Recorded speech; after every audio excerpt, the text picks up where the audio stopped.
Welcome back, everyone. You are a go at breaking and networking. Our next panel topic is innovative contracting authorities and mechanisms. This panel will discuss various innovative contracting authorities and mechanisms that the Army is using to speed up the acquisition process. To moderate this discussion, we have Major General Linda Singh, United States Army retired, CEO, Kaleidoscope Affect, LLC. Linda is a transformative leader, entrepreneur, and veteran with over 38 years of military service. As a former Adjutant General of Maryland, she led both domestic operations and international partnerships. She's now the CEO and founder of Kaleidoscope Affect, where she advises public and private sector organizations on leadership, innovation, and strategic growth. Dr. Singh serves on several corporate and nonprofit boards and is a nationally recognized leader in defense, innovation, and leadership development. A published author and sought-after speaker, Dr. Singh has a PhD in industrial and organizational psychology and will release her third book, Lava Leadership, in fall 2025. Linda, the floor is yours. Thank you so much. So first off, it is amazing to see so many beautiful people today. So I just want to say thank you for showing up in this wonderful time. And when I think about this panel, I was like dreaming about you guys last night because,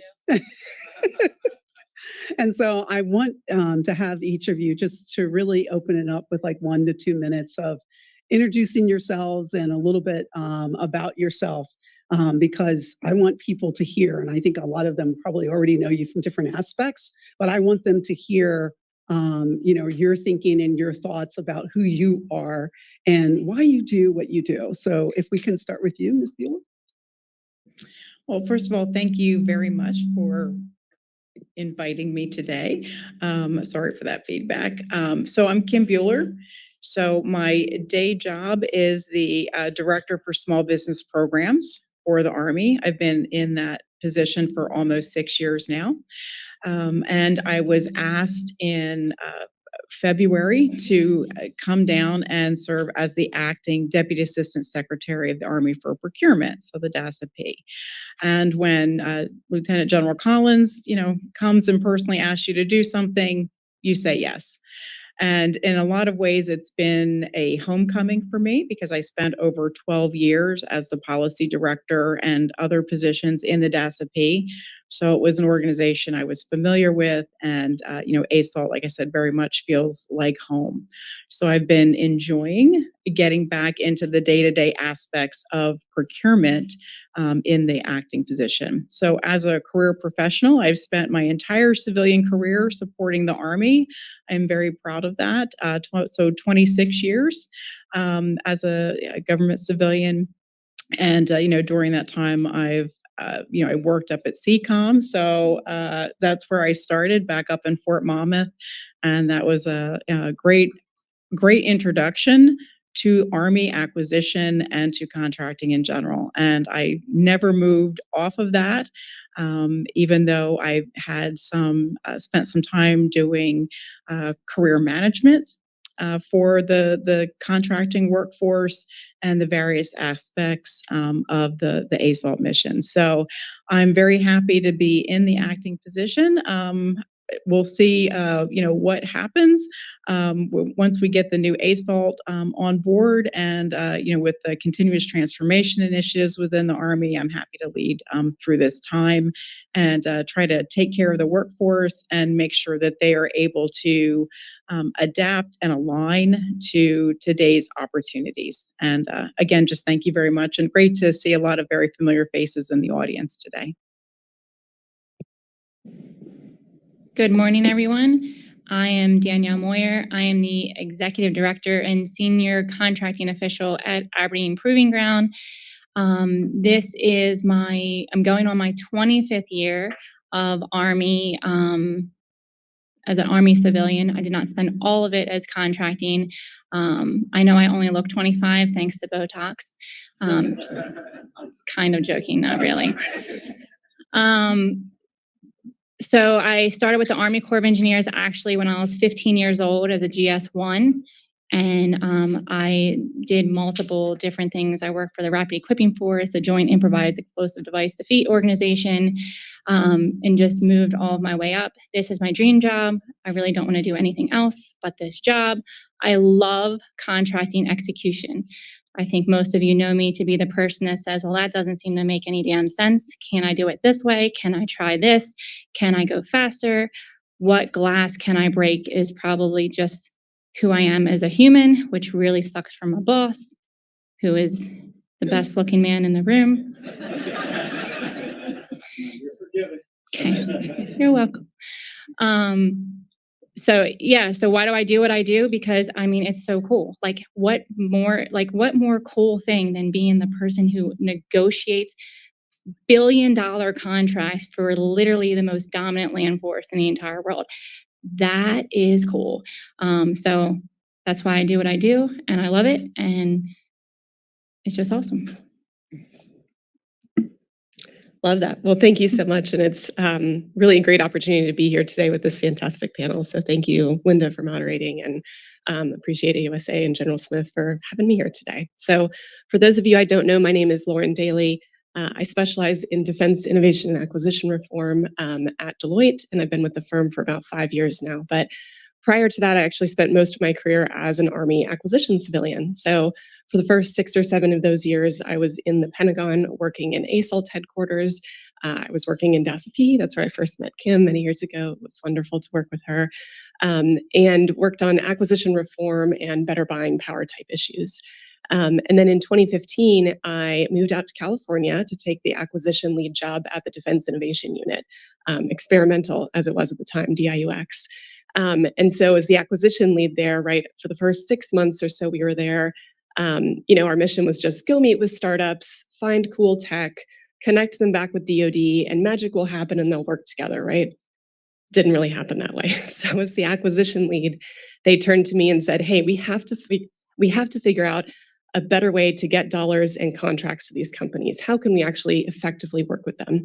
And so I created something there called the Commercial Solutions Opening, which was using OTAs to do business differently, enable DoD to be fast, flexible, and collaborative. So created that, oversaw the first about 2.5 years of that, oversaw the first production OTs in DoD, left there, spent about a year at a defense tech startup myself, got their first prime contract for DoD, before being recruited into Deloitte. And so at Deloitte, I focus on, again, Army and DoD digital transformation issues. So very happy to be here with you guys today and speak on this very important topic. Thank you. That is so wonderful. So I'm going to go ahead and just really jump right in. And this first question is really for all of you. We're at an inflection point, and there's just so much pressure from the top. It's a fast-moving tech sector that's on the outside, and cultural expectations on the inside the system. What does this moment represent for each of you?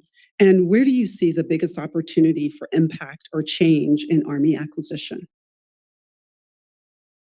Well, since I'm the closest to you, I'll start off.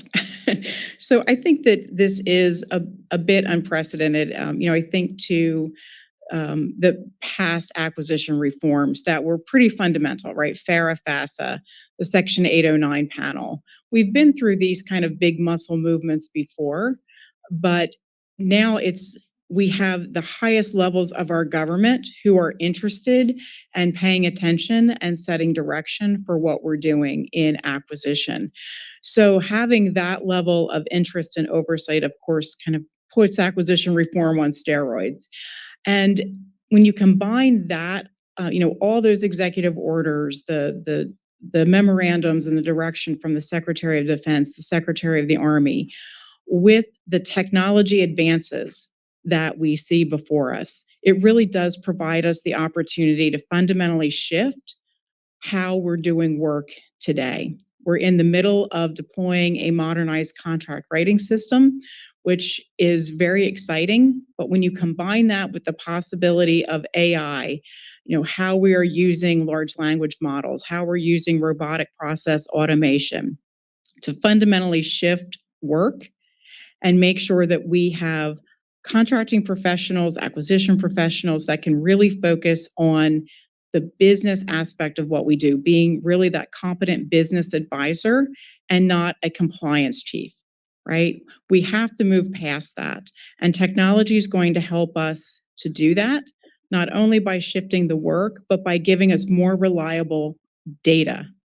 Everything we do really comes down to data. And in contracting, we have a ton of data, but is it reliable? Is it repeatable? How do we make sure that we have the transparency and the reliability so that as we're making decisions, we know that they're quality decisions that we can stand behind? And that's where I think the real opportunity is in bringing all of these things together during this really exciting time to be an acquisition professional. And, and Danielle's doing a lot of things to really help accelerate that and kind of get us on the right path. So it is going to be a lot for our workforce. So we do need to make sure that we're bringing them along, that we're upskilling them, that we're taking care of them, making sure they get the training that they need in order to be effective, while the sands are shifting around them, including significant regulatory change. So I am personally very excited for how we're going to bring all this together and to see what it looks like on the other side. I don't know that we'll ever be fully on the other side. The Army is going to be continually transforming, continually evolving. I think that's the right approach because there's always going to be new technology that we need to integrate and employ, and we need to be figuring out how to leverage all that and to do it quickly so that we can really accelerate capability delivery to our soldiers, because at the end of the day, that's what it's all about. Yeah, I completely agree with everything Ms. Buehler said. I think also for me, what this time represents, so I've been in, doing some level of contracting for 25 years now. And I've always kind of been the person that was like, well, I want to bend that just a little bit. Or does it really say shall? I think it really means I should, or at least try it.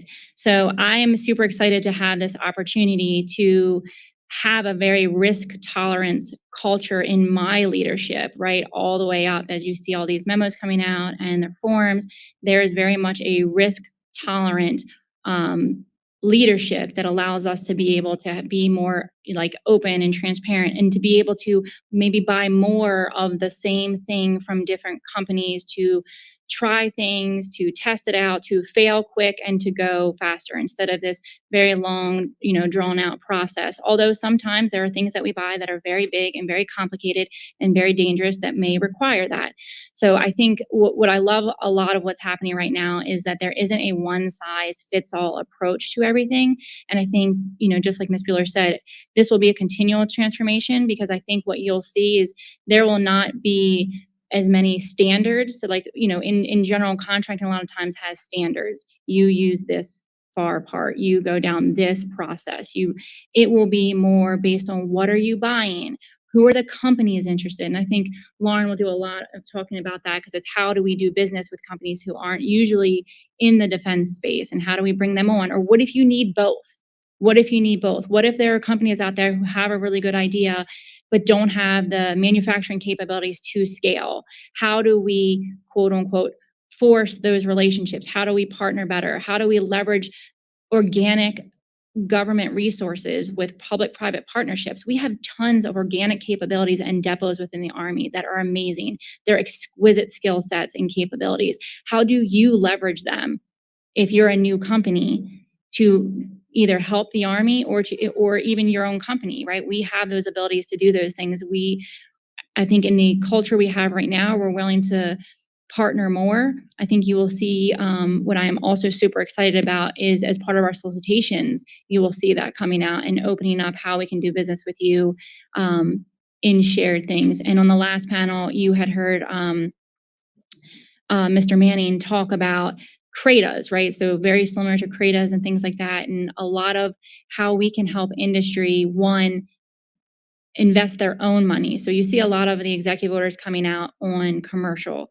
What is super impressive of the executive orders and things we have seen also in the past couple of years is the definition of commercial being broad to include what is developed at private expense, which we usually call like non-developmental items. How do you approach those, right? And then from your perspective, how do we tell you what we're looking at or what capability gaps we have in the Army so that you can start investing early, and we can show you when we're going to buy and where that money is coming from so that you invest that money.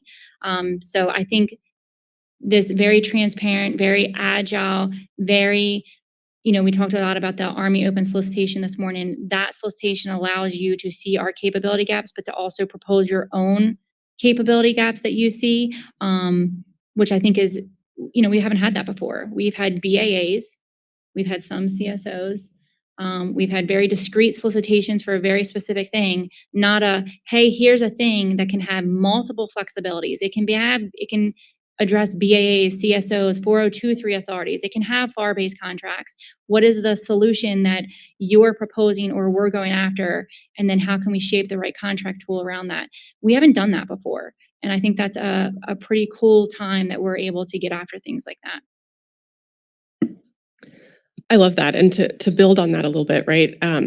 I think the opportunity that I'm most excited about for the Army is the opportunity to crowd in a significant amount of private capital going into building these technical solutions that solve Army mission needs, right? When we started DIU or really launched the CSO in 2016, there was only about $8 billion in venture capital funding that was going towards defense tech or defense missions. Last year, that number was up to $43 billion, right? That's a 525% increase in private capital funding that's going to invest in solutions that can solve Army and DoD mission sets. So there's, I think, this massive opportunity to scale that and get better innovation for the warfighter while you're also saving taxpayer dollars, right? But I do think that we're at a bit of a tipping point on that, right? Venture capital is fundamentally risky capital, right? They are taking a risk on that. And a lot of this investment that you've seen over the past decade or so has come from this promise of DoD can be a better customer. DoD can open up its markets to these different entrants, right? These commercial and dual use technology companies. So I think Army has the opportunity here by doing some of these acquisition and procurement changes and reforms to not only take advantage of that massive amount of private capital, but actually continue to grow that, to continue to scale that. So investors continue to see the Army as a good investment. Hey, if I invest dollars in this tech company who's interested in selling to the Army, I can make my money back. I can have a return on investment. On the other flip side of that, right, if the Army and DoD don't continue to open up that market, I think you'll start to see that private capital dry up, which to me is a massive opportunity cost that we can't afford as a country right now. Great. And I mean, a lot of what I heard across this is just so much. Like I have a whole page of notes just for myself out of the points. But when I think about a fundamental shift, thinking about just the technology and the AI and how that all comes together, and then really having acquisition be a better business advisor, which I think makes a whole lot of sense. And then thinking about this risk tolerance leadership culture, which I like, because a lot of times we're not willing to kind of really step out there and take on that level of risk, and how that's going to come to life in the contracting aspects. And then I love Lauren hitting on that VC piece of it, the venture capital piece of it, because all of the good ideas that can be created and kind of thrown over the fence. I hate to say thrown, but really thrown over the fence for us to have better, faster, and maybe even cheaper. I think this does open up the pathways. And so in our discussion, one of the things that I really heard, I think from Danielle, was, I heard that the AFARS peer reviews are being removed. What does this mean for how you all will operate? How we should be thinking about it, and does it shift authority, flexibility, and accountability?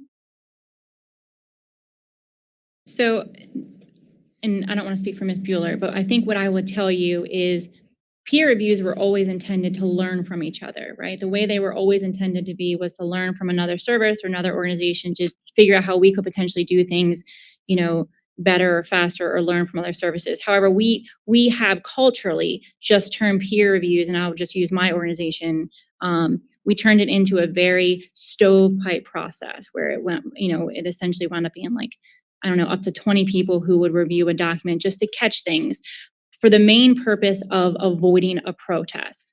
So what I will tell you from a removal of peer reviews within the AFARs from an execution perspective, not from a policy perspective, is that is going to, very likely is going to increase some risk, right? Because if you have less people reviewing things, there's more likely something could be missed, for example, in an evaluation.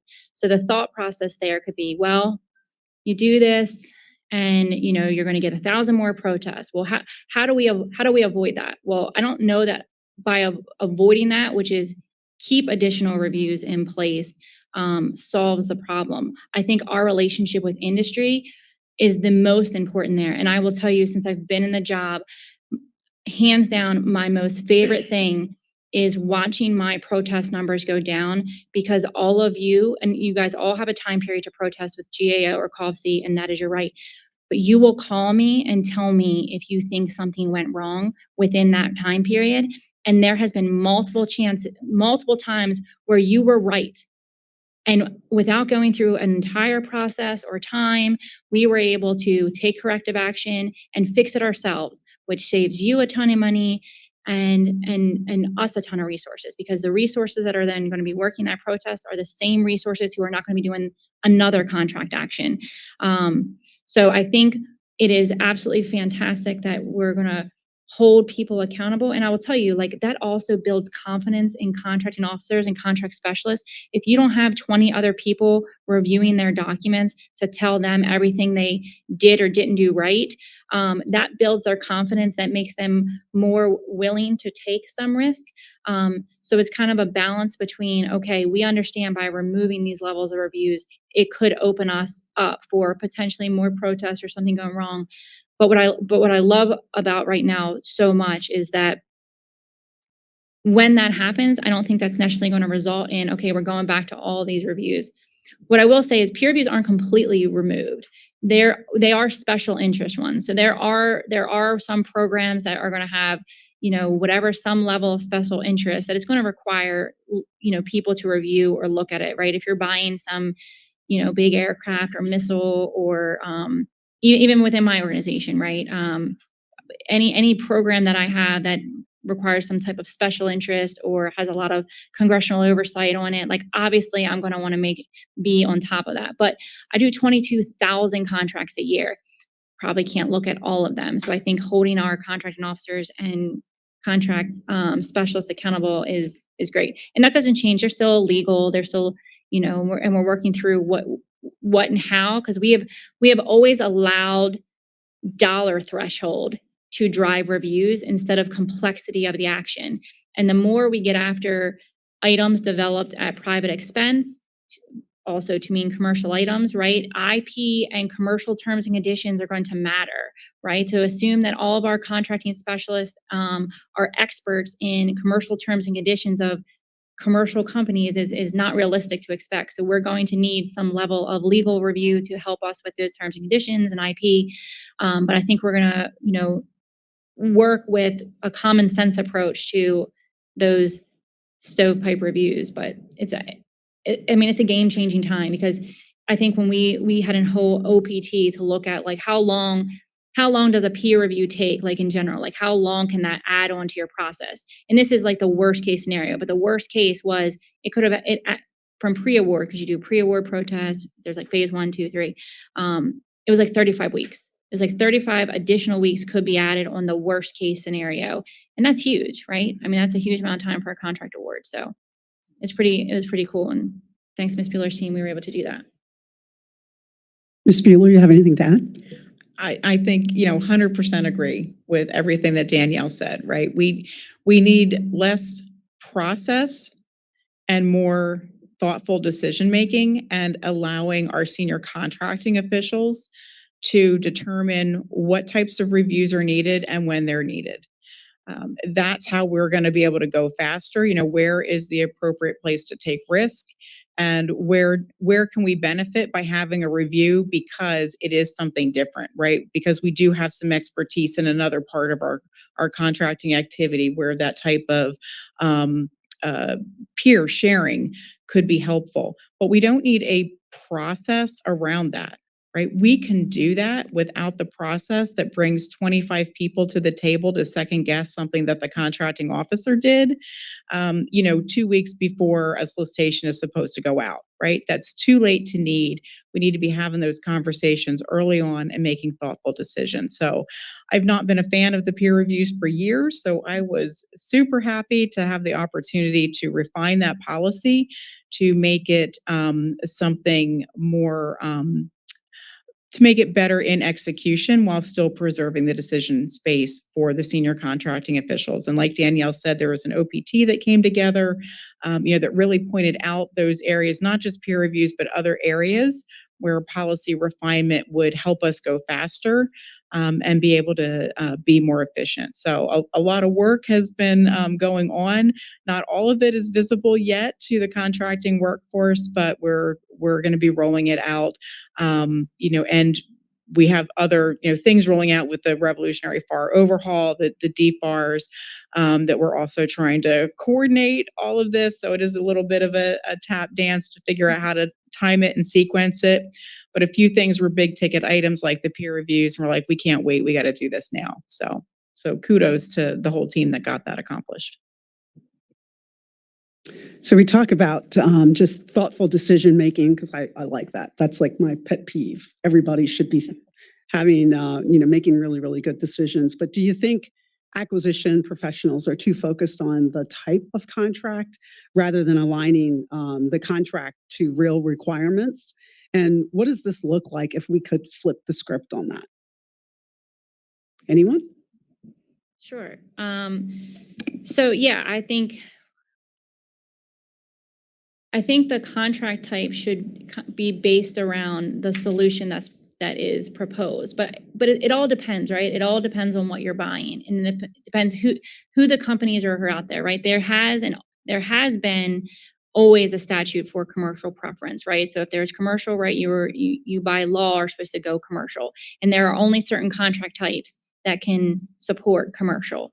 So, but oftentimes what happens is we will decide up front, here are our CLIN structures, here is everything in the contract, here's a very prescriptive PWS, which isn't supposed to be that prescriptive, and just like General Lowry said, SUs versus PWSs. So if we go out, either it's a call for topics on like a CSO, like the Army Open solicitation, or we go through a bigger formal source selection and we do a statement of objectives. One of the things that I have noticed, and especially in the software world, is how companies propose their software is very different. And when I first got this job, I would hear complaints about how our software was all over the place. We would buy it as an all-you-can-eat option, as like one firm fixed price, or we would buy a per license and then we would never do true-ups, or, oh, we use tokens, but nobody even knows how to buy tokens or use tokens. And then it was just like whatever the catchy thing was. It wasn't necessarily, okay, let me figure out, what am I buying? Who are the vendors in this space?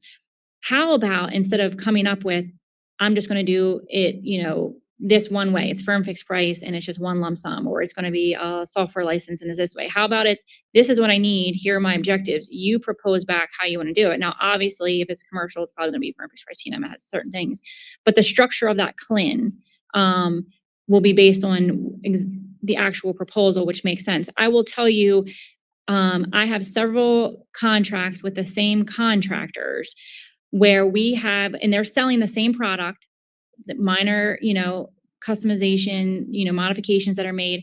We buy it. For example, I have one, I'll say it's around 20 contracts for the same thing. It is bought differently and charged differently.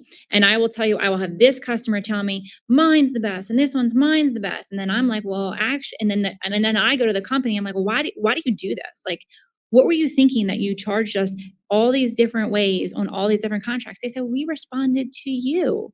This is how you structured the CLIN structure. This is how you asked us to submit your pricing proposal. And I was like, damn. Okay. So now what we do is we do market research and we figure out what we're buying and does it need to be consumption based, right? I have this great idea in my brain that like if I'm buying AI models, and I really want to make this work now, we've talked to your team about it. But like, for example, like let's just use contracting stuff. So, you know, Ms. Buehler talked about the Army contracting rating system, right? So and my boss talked about all these AI tools we're using. So if we have the Army contract writing system, we have AI tools on it that can help us like make decisions, spit things out, market research, commercial items, all those kind of things. How cool would it be if like, because there's several of you in this audience, because you've already come talk to me, who are doing that. You are developing tools for the contracting workforce. Instead of just picking one of you, why don't I pick like 5 of you and I put you all on my people's desktop, and then based on who use it, first off, that'll show you who uses which one of you is the most. And then based on that, you get whatever share of that. And that and then you also get feedback from the users. I don't like your button, it's blue. I wish it were green. I wish your prompt was a boy and not a girl. Just constant feedback that would allow you to see and then see you to your competitor. And then you would get a share. Like, wouldn't that be like super cool? So I want to try that, ma'am. I'm not sure how yet, but things like that. And that's just in my space, right? Our soldiers should have the same thing, right? They should have the same ability to do that on an iPad when they're out on the field for something they have. And then also, in my opinion, that drives all of you. That drives all of you to be competitive. That drives your costs down. It'll show the share of things. I probably have to monitor. I don't know exactly how to do this yet because I can't figure out maybe how to do this. But I think that'd be super cool. And that should be a way that we should price things. Now, I'm also aware that I just contradicted myself because I'd probably have to put you all in the same pricing model to do that. But in my brain, that eventually will work. And I do think that that's kind of how we should think about requirements and how we should think about requirements and how it will be used, not necessarily how we acquire it. Because normally what we do, and it's like, just like Ms. Buehler said, we allow process to dictate the outcome. And in my opinion, process completely impedes innovation. So if we allow the solution to drive the process, I think that would be so much better. Now, Lauren, you're sitting kind of on the other side. You've been on both sides. How does that, like, what does that feel like for you? So I love it. And I think it's not just about the contract type by itself. It's about what you're buying, as you mentioned, but also who you're buying from and what those incentives of that particular industry are, right? So a couple of stories, if you'll bear with me. For example, right, when we were, for DoD for most of the past, I'll say honestly, century, has mostly been a monopsony, right? They've been the single buyer of things like aircraft carriers, tanks, missiles, right? And so as that single buyer, they're used to holding all of the buying power, right? And being able to dictate terms and conditions, what the contract type should be, what we're buying, the culture, the infrastructure, all of these things, right? Because their suppliers will come to them as that single buyer. When you're looking at the dual use and commercial tech ecosystems, not only is DoD not the single buyer, but oftentimes they're not even an important minority buyer, right? So in order to effectively engage those communities and those companies and those investors, you have to change the way that you do business and be more agile to understand the incentives of those particular ecosystems and what they're looking for. So a quick example of that, right?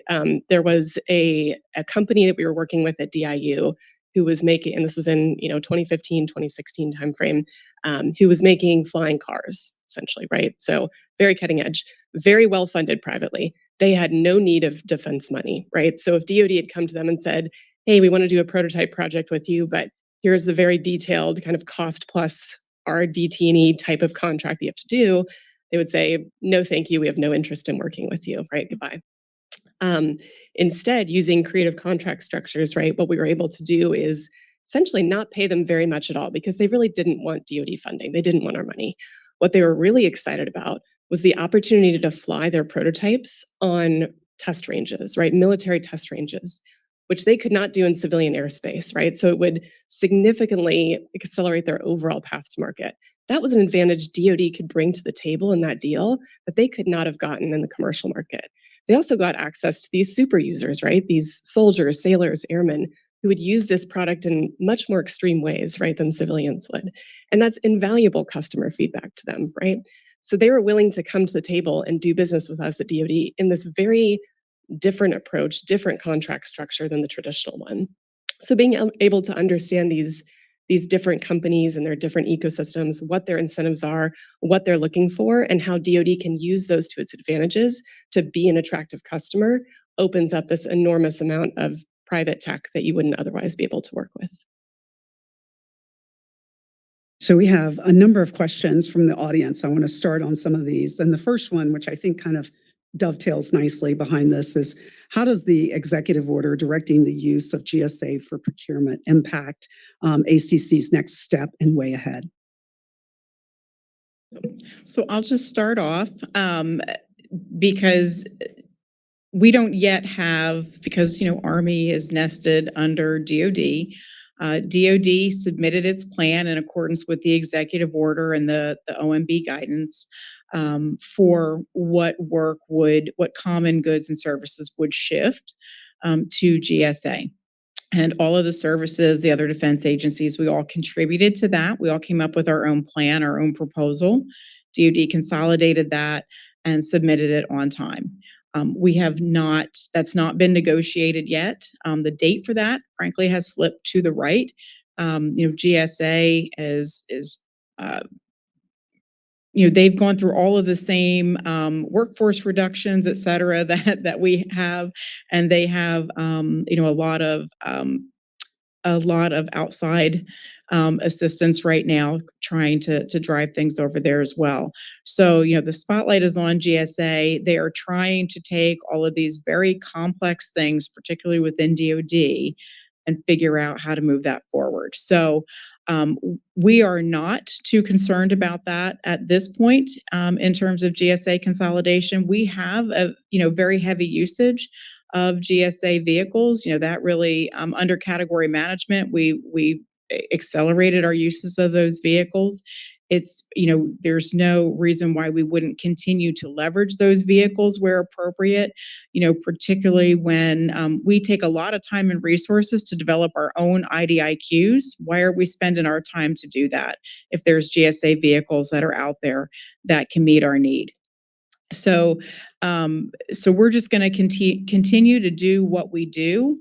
And not make any major muscle movements, not get ahead of DoD, but continue to use those GSA products where they support the Army mission and where they make sense, but also make sure that we're very clear that we have a very important mission in DoD, and where GSA cannot support our needs, we're going to continue to do our own contracting. I mean, it's everything she said. And I think, one of the key things that I tell my workforce all the time is GSA forever was a required source of supply for common goods and services. So if in my opinion, if GSA can go after common goods and services and put together these schedules like they always have done to get me a better deal that I order off of, that sounds amazing. Here's some, please, that I think if you did this would save me even more money. Thank you. I don't necessarily, just like Ms. Buehler said, I mean, I think if they create like those massive IDIQs, we have big IDIQs that we had worked with GSA before that they couldn't support, that, yes, they could come out and say they could support that. When we put together that massive IDIQ, we put it together for 1 year over 10 years. So if they take that effort on and we then just order off of it, I'm good. So I think, just like Ms. Buehler said, we're not tracking, I think, that big of an impact. It just depends on what specifically comes out. So this one I'm going to pull to the top because I think that it will allow us to have some other discussions just about technology and AI across the board. And I'm not going to read all of it, so I'm going to apologize for whoever really wrote this. But when we think about just all of these solicitations, all of the responses that you get, being able to really get through that in a timely manner, I think what we would like to really hear is what types of AI solutions are you looking to put into place or that you're using to be able to assist with that, to have maybe quicker, better, faster, reviews in terms of the acquisition process. So that's a great question for Mr. John Jalocki and his awesome fast track system. What I will tell you, and that he will probably tell you, that it's very, that you need to have a human in the loop. Those, I think, for the most part, are very common standard things that we're doing, and we've just piloted it, I think, over the last couple months, but you can ask him when he's up here. Did everyone hear that? The next panel. We're going to make sure that question gets asked again. Ask John Jaloki all the questions. Okay, on this next one, how is the Army changing cost analysis of labor rates when working with more non-traditional commercial vendors who do not have certified cost accounting systems? Okay, so I think CAS is required by law. I do think that is still being thought of. I've seen it in some reform acts to look at CAS and CAS coverage, because I think, right, CAS is, I tell people a lot, and, maybe I'm wrong, I think non-traditional contractors are okay with commercial FAR type contracts. It's the CAS coverage that is usually the concern, right? So I think there's lots of reforms out there happening to look at CAS coverage. What I will tell you is, if you're a non-traditional and you're proposing something and you're proposing labor categories, you probably should give me a call, because something's wrong there. So what we're really trying to do, if you're a non-traditional and you're delivering a capability, we should be buying the capability, not labor categories and hours. One of the biggest fundamental change that we've done in the last 2 years is to try and do our best to get after buying butts and seats best effort contract when we can define a deliverable. So one, because I can hold you accountable to delivering something, and I can put metrics in there, they can be quantifiable. When I ask you to buy me hours and labor categories and their degrees and certifications, when that comes to CETA contracts, staff augmentation contracts, very different. So I think when it comes to how are we looking at, if for some reason we had to break out labor categories on a non-traditional, we would look at like T&M rates, like your fully burdened commercial rate, if that were to happen. We also have a tool, and General Lowry talked about this earlier. We have a tool called the LCAT tool, which we are working kind of across the services right now to get a repository of data for standard labor categories that are used not only just in the Army, but across, so that we can use AI to spit out really quickly ranges of rates for common labor categories that are used when that makes sense. And I think that, because right now our price analysis, if you're thinking about a big major weapons system that is a CAS covered contract, that can take, months to weeks to do that level of price negotiation. So having some tools, I think, has been really beneficial. But if you're a non-traditional and we're proposing labor hours and categories, you probably should talk after this, so I understand what's happening. My best way to say it. I think this is a really relevant question and topic area, because putting on my small business hat, what we ask for from our vendors really impacts who's going to propose. And the ability for a small or a non-traditional to conform to our cost accounting standards and a lot of our other standard terms and conditions is it's a bridge too far. It is a significant barrier to entry, and we cannot get to those innovative companies if we don't change how we buy. So this really is fundamental to what we need to do in terms of our workforce training and education, and how we utilize these tools and how we structure our acquisitions and how we structure our, whether they're contracts, OTs, et cetera, and make sure that folks truly understand what applies, when it applies, and when it doesn't, and how they should be structuring acquisitions to open up the aperture to these non-traditionals. Because if we put something out on the street and it's a non-starter, then we haven't fulfilled what we need to do, right? We can have all the policy. None of it will make a difference if we don't actually provide our contracting workforce with the tools to operationalize it, to action it, and to make it so that industry can actually work with us. So we have the ideas, we have the concepts, right? And you've got at the very top level, you've got the support, you've got the understanding for risk taking, but we've got to inject the knowledge, the knowledge sharing, the how to, right? Not prescriptive, but here's some suggestions on how you can, when you're trying to achieve something, when you're trying to bring in those non-traditionals, when you're trying to work with small businesses, here are the things that matter when you're structuring your contract, your RFP, that are going to make a difference into who actually comes back and can propose.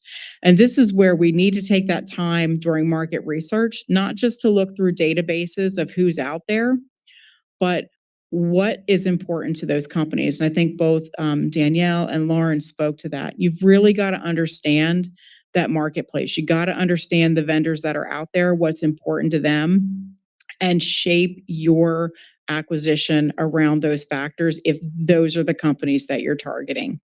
So all of these things, it really is a great time for opportunity, but we're really putting a heavy emphasis on our workforce, right? We can power down and empower them all day long, but if they fundamentally don't have the knowledge and skills to action it, we're still not going to see the effects that we need. So we've got to take the time to do the training and to invest in our workforce. Now's not the time to pull back on that, but to really accelerate it so that we can start seeing the benefits of all of this leadership emphasis and policy changes that we're trying to put in place.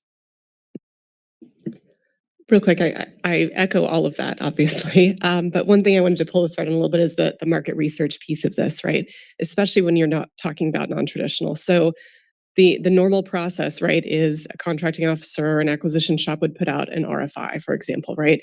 Hey, this is what we're interested in. We want to hear from companies. We want to hear about our contract structure, et cetera, right?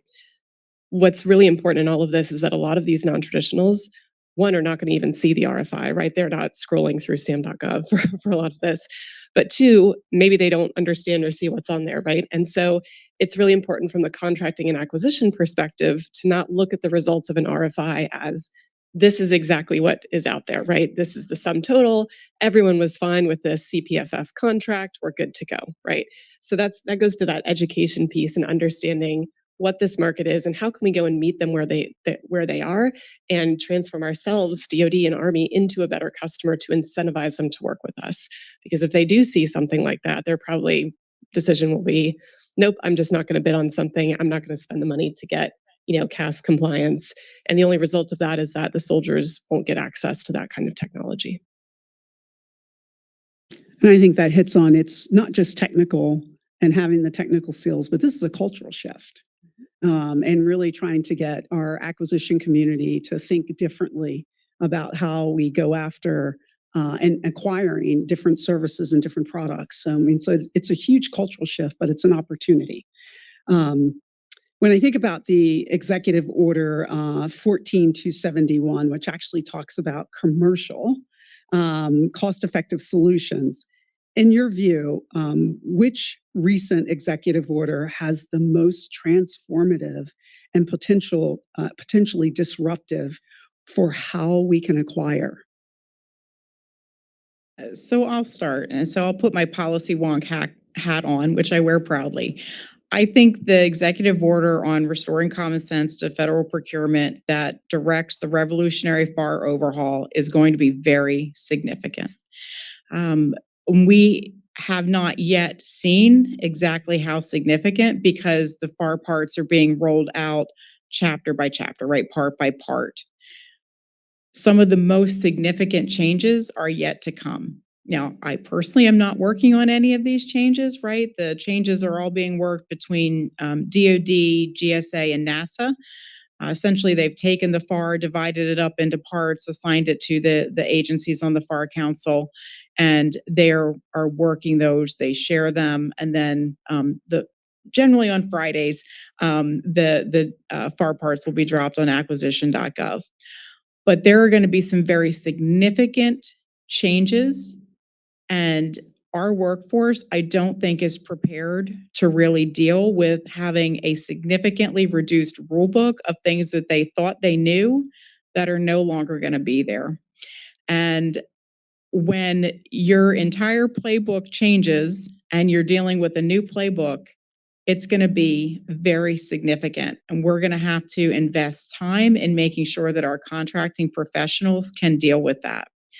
And we have to go to more of a civilian agency mindset. You know, the civilian agencies really work off the FAR. They have local procedures, but nothing to the extent that, you know, they don't have a DOD supplement and then a further supplement, right? They really work with much fewer boundaries than what we do in DOD.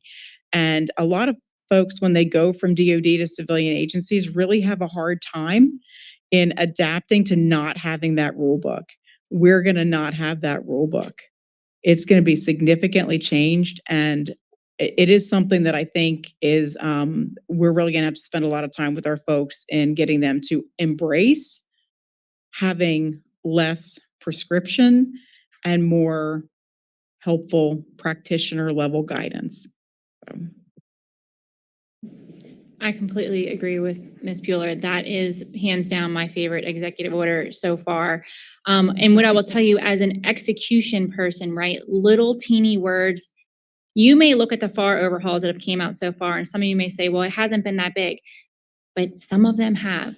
And I'll give you an example of one. So literally on a Friday morning, Ms. Buehler and I were talking about when you have to do sole source contracts, and the FAR at the time was limiting in that it said you can't commence negotiations when you have to go sole source. Like you can. You need a signed J&A before you do that, which theoretically can make sense, right? Because you don't want to start negotiating with somebody if the signature authority of that justification hasn't approved it, right? But what if the deal sucks? Like, what if you start negotiating and you realize, you know what, you're giving me a terrible idea. You're giving me a terrible deal. And you know what? I would just rather just start all over and start back from scratch than have to go down this path with you because this is all terrible. Literally that night, right? It came out that it said basically up to award. You can now do everything up to award without that signed justification, which means if for whatever reason we have to go sole source with a company for whatever reason, we can start talking with you, negotiating with you, soliciting or working up to that without having that justification. It does create some risk. I will say that, but we are in a risk tolerant organization, but it also helps us, right? Because a lot of times what can happen is if we because when we use something like that, and back to what Lauren said about SAM.gov, we post on SAM.gov, right? We're going sole source, and here's why. Do you have any problems with that? That's 2 weeks. We then take all that analysis and then write that into this document. So if you just take those 2 weeks, plus the 2 weeks to write it up, plus the however many weeks to staff it, right? And then turns out it was a bad idea all along. Most of the time we don't always back off. We're like, okay, well, we're this far down. They now need it. We're going to have to move forward, where now we can figure out, we can do it all kind of in parallel. We can tell the world, hey, we think we got to go to this company and here's why we think. At the same time, we can ask the company, hey, how much is it going to cost? Can you give us this? Can you give it to us by this date? And get all the answers at the same time, which will help us make quicker decisions. And that real small world makes a huge difference to my 1,000 people, which I think, is game changing. So I can't wait to see all the rest that come out, because, many of you probably didn't even notice that completely changed, but it is absolutely game changing. The only thing I'll add to that, right, because I think the common thread here is on risk, right, and risk tolerance and what you're able to do. And I think 2 elements of that. One is that risk can be incentivized, right? Leadership can incentivize a culture of risk taking.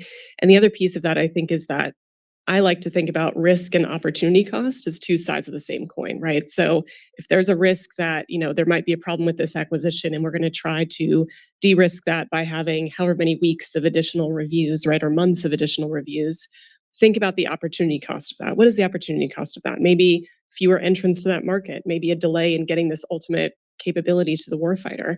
So how do we balance and think about, okay, do we want to try and remove all of the risk, or do we want to try and remove this opportunity cost to help you and to help the workforce understand how to take more of that risk in a leadership incentivized way? So, and Lauren, kind of following behind that, given the Army's history of best effort contracts, what advice would you give to integrators and service providers about how to lead with value while still delving into flexibility? So we'll start with you and then we'll go across, and then I think I'll have time for maybe one more question after that.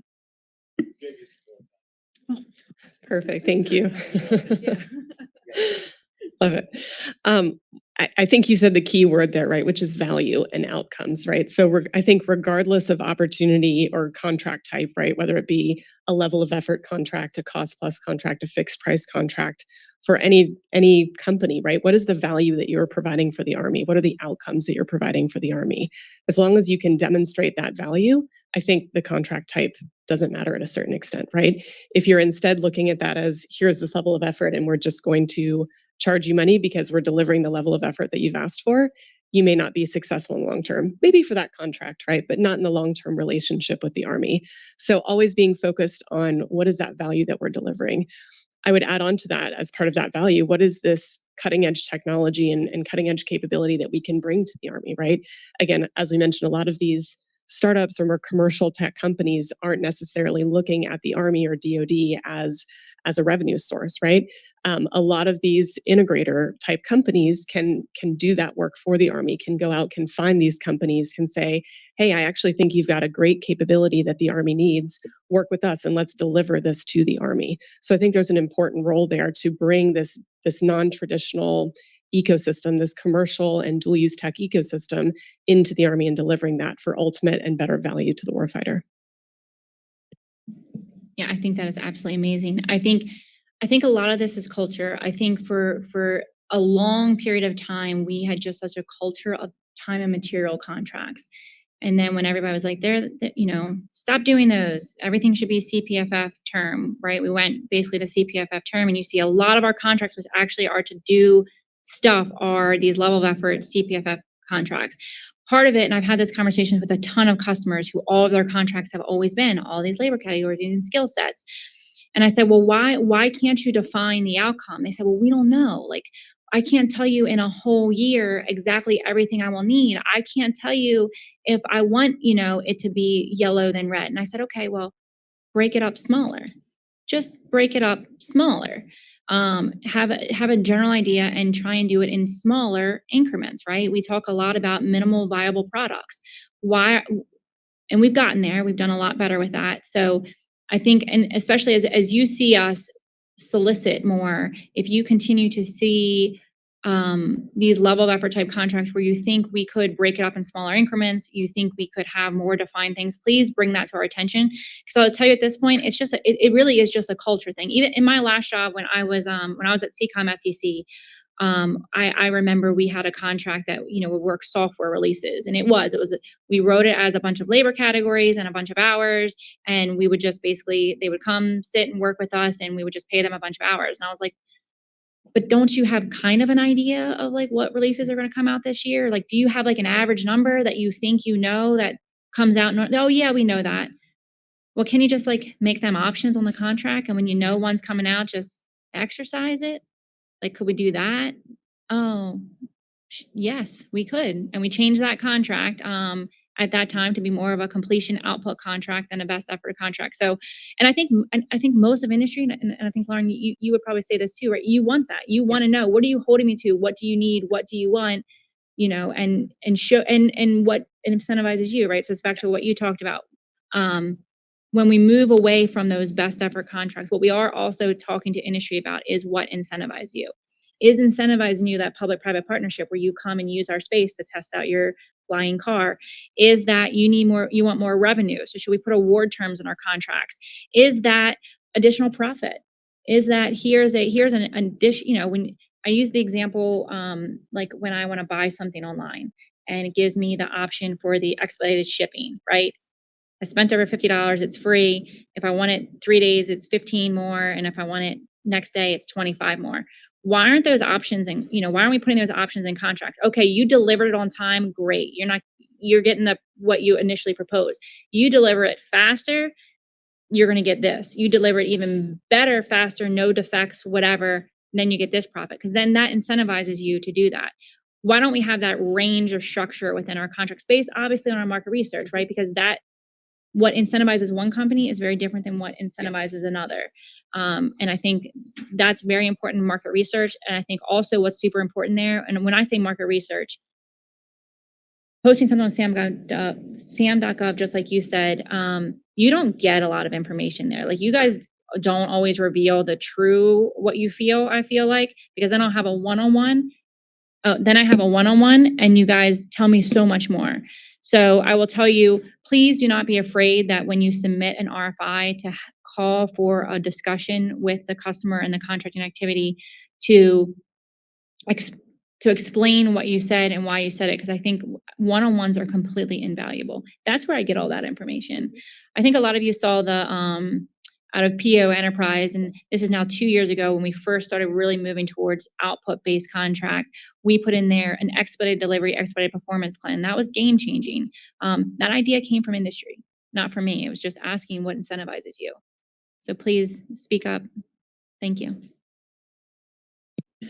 Yeah, I 100% echo everything that my colleagues here have said. You know, we've recently been meeting with a lot of the contractors that hit on the DOGE initial, top 10 list of consultant contractors, and who were asked to identify contracts where you could be more efficient. And in having conversations, with our industry partners, we got feedback that, well, that was how we suggested the government should structure the contract in the first place, but that's not what you wanted to do. So back to your point about that's how we asked for it, right? We wanted a cost type contract. We didn't want a firm fixed price, even though, yes, we could absolutely fix price, these 10 things out of the 8 things in the statement of work. Here's the areas where you really do need cost. So that was illuminating, and actually matches to, my experience in contracting over all these years about how we get very locked into this is how we've always bought it, or this is what my customer wants. And I've not been able to, figure out another course of action, right? That is going to be palatable to that customer, because my customer is always going to want flexibility, right? I mean, they just do. But, it's our job as the business advisors to help explain how they can get a better business arrangement from what they've traditionally been used to, right? From to more of a concrete output-based contract and not a best effort. So we do have a lot of work to do culturally, not only in contracting, but with our customers, and truly understanding those industry incentives. And the other thing that I'll say is, we spend a lot of time on all of these processes, right? And posting an RFI in SAM.gov. And we do that because that's what we do. And then we go host an industry day, and then we go do a draft RFP. And we've got all of these processes that we just follow because that's what you do, right? And that's what other people encourage you to do as you're going throughout the process. And if we don't get away from that and figure out how to collapse all of that, have engaging, candid conversations with our industry partners, have it one time, get everything out on the table, understand what's going on, come up with a good acquisition strategy, and move forward instead of this step, that step, and the next step. And then building in those incentives in our source selection so that we quit asking for everything under the sun and focus on the true discriminators. What is going to actually make a difference in my selection of one vendor over another when I'm in a competitive environment? Because even with, using and Mr. Jalocki is going to talk to you about Fast Track, but even if I'm able to use AI to really consolidate and collapse the time to evaluate and get to source selection recommendations, why am I putting the burden on industry to prepare these, 1,000-page RFPs? That's a cost to you that we could avoid if we just figured out what those differentiators are and actually just evaluate them. So we do have a lot of work to do. There is a lot of opportunity. Thankfully, we've got, great industry partners like Lauren and great senior contracting officials like Danielle who are helping move us as an Army contracting enterprise in those directions. Well, oh my goodness, I think we are at time, and I want to say thank you, thank you, thank you. And, when I think about, there are some key words that I heard today, right? Like this culture shift. Think about the new policies and procedures and regulations and executive orders as opportunities. Search through and look for those opportunities. Think about the risk tolerance and where that is shifting to be. But most importantly, collaboration with our acquisition professionals. And I know that that's hard. And I completely understand that how hard it is to be able to get to amazing people like this. But I want to thank you for your knowledge and sharing with everyone today and just giving a very different perspective. And I'm really, it just makes me feel a whole lot better knowing that individuals like you are sitting in those seats and helping us to try and think about a way forward. So I want to thank you. Let's give our panel another round of applause.